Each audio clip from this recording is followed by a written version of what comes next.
আমার হাতের স্পেশাল ডিম হালুয়ার রেসিপি আজকে আপনাদের সাথে শেয়ার করে দিলাম। হ্যালো এভরিওয়ান, আসসালামু আলাইকুম। বিউটিস লাইফস্টাইলে আপনাদের সবাইকে স্বাগতম জানাচ্ছি। আজকে আপনাদের সাথে একটা রেসিপি শেয়ার করে দিলাম। এর নাম হচ্ছে ডিম হালুয়ার রেসিপি। এটা ডিম দিয়ে সুজি দিয়ে খুব সুন্দরভাবে করা হয়। আশা করছি আমার আজকের ভিডিওটি আপনাদের সকলের কাছে অনেক ভালো লাগবে। যদি ভালো লেগে থাকে তাহলে ভিডিওটি প্রথম থেকে শেষ পর্যন্ত অবশ্যই দেখবেন।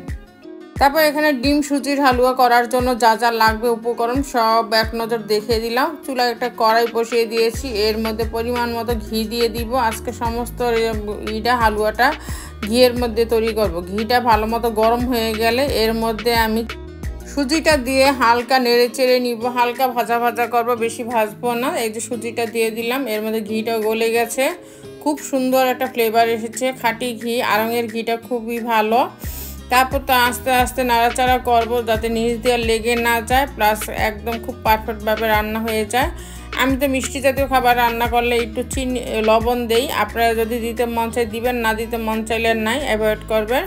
তারপর এখানে সুজিটা দিয়ে লবণ দিয়ে ভালো মতো নাড়াচাড়া করে নিচ্ছি।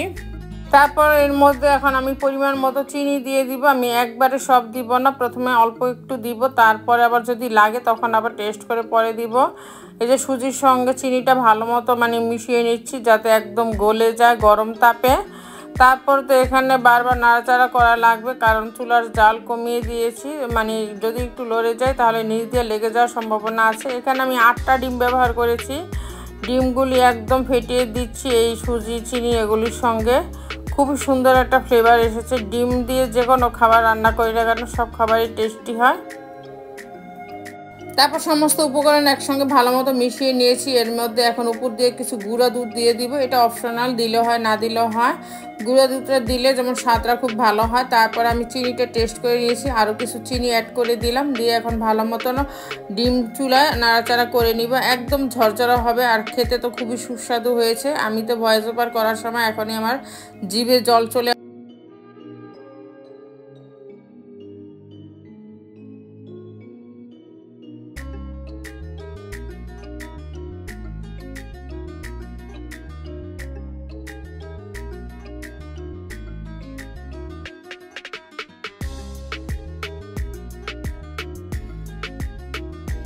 আসছে। আবার আরেকদিন রান্না করব, ওই দিন আপনাদের সাথে শেয়ার করে দিব যদি কেউ না বুঝতে পারেন। তারপর তো একদম খুব সুন্দর হয়েছে। তার উপর দিয়ে আরেকটু ঘি দিয়ে দিলাম, যাতে এখানে কোনো তেল ইউজ করি নেই। প্রথমে আমি ঘিয়ের মধ্যে সুজি ভাজা ভাজা করেছি আর পরেও দিয়েছি। আশা করছি আমার আজকের রেসিপিটি আপনাদের সকলের কাছে অনেক ভালো লেগেছে। যদি ভালো লেগে থাকে তাহলে আমার চ্যানেলটিকে লাইক, শেয়ার ও সাবস্ক্রাইব করে দিবেন। আল্লাহ হাফেজ।